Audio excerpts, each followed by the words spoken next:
একটা মেয়ে যখন একজনের বাড়িতে যায় বিয়ে হয়ে, তার কাছে কিন্তু সবটাই আলাদা। সে মেয়েটা যেন নতুন একটা জন্ম নিল এরম মনে হয়। আমার তো যখন আমি বিয়ে হয়ে এসেছিলাম তখন আমার তেমনই মনে হচ্ছিল, কারণ সব আবার নতুন করে শিখতে হচ্ছিল যে কি করে এটা করতে হয়, কি করে ওটা করতে হয়। আমার মা বাবা যথেষ্ট শিখিয়েছিল, কিন্তু তার সত্ত্বেও আমাকে এখানে এসে অনেক কিছু শিখতে হয়েছে, অনেক কিছু জানতে হয়েছে। আর এখন আমি অনেকটা বুঝে গেছি। আমার বিয়ে প্রায় 4 বছর হয়েছে, আর এর মধ্যে আমি সত্যি অনেকটা বুঝতে শিখেছি কোথায় কি বলতে হয়, কোথায় কি করে চলতে হয়, কোথায় চুপ থাকতে হয়। এটা কিন্তু একদমই সত্যি। একটা বাবার মতো কেউ তার মেয়েকে ভালো করে রাখতে পারে না, কেউ রাজরানি করে রাখতে পারে না একটা বাবা ছাড়া। বাবা গরিব হোক কিংবা বড়লোক, তার মেয়েকে সবসময় রাজরানি করেই রাখে। বাবা গরিব হলেও কিন্তু বাবার টাকার কোনো হিসাব দিতে হয় না, কিন্তু বর যতই বড়লোক হয়ে যাক, যতই বড় বিজনেসম্যান হয়ে যাক, তার টাকার হিসাব দিতে হয়। হয়তো তাকে দিতে হয়, না হয় তার পরিবারকে। কি করলা, এত টাকা কি করো, কিসে খরচা করো, এসব অনেক কথা শুনতে হয়।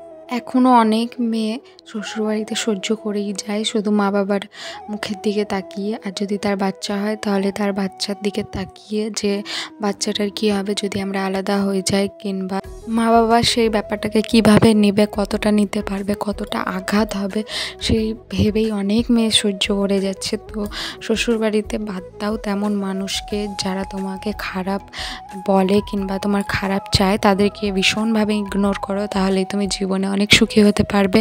আর শ্বশুরবাড়ির লোক এমনই একটা জিনিস যাদেরকে তুমি যতই ভালোবাসবে, পরিবর্তে তুমি একটুও ভালোবাসা পাবে না। তার জন্য তুমি নিজের মতো থাকো, তুমি নিজের মতো খাও দাও, নিজের মতো থাকো, তাহলেই তোমার জীবনটা খুব ইজি হয়ে যাবে। জানি এটা বলা যতটা সহজ, করা কিন্তু ততটা সহজ নয়।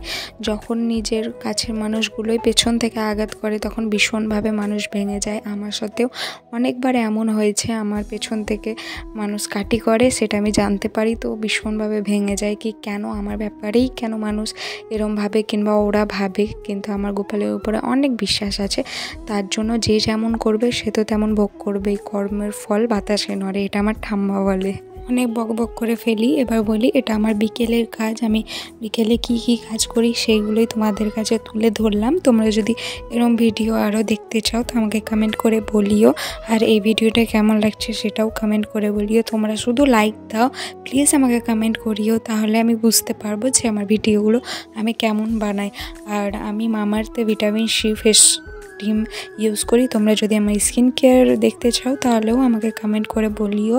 আর সবার লাস্টে আমি গ্লিসারিন হাতে দিয়েছিলাম, কারণ এখন যেহেতু শীতকাল তো ফেটে যায়। আজকের মতো এইটুকুই, টাটা সবাইকে।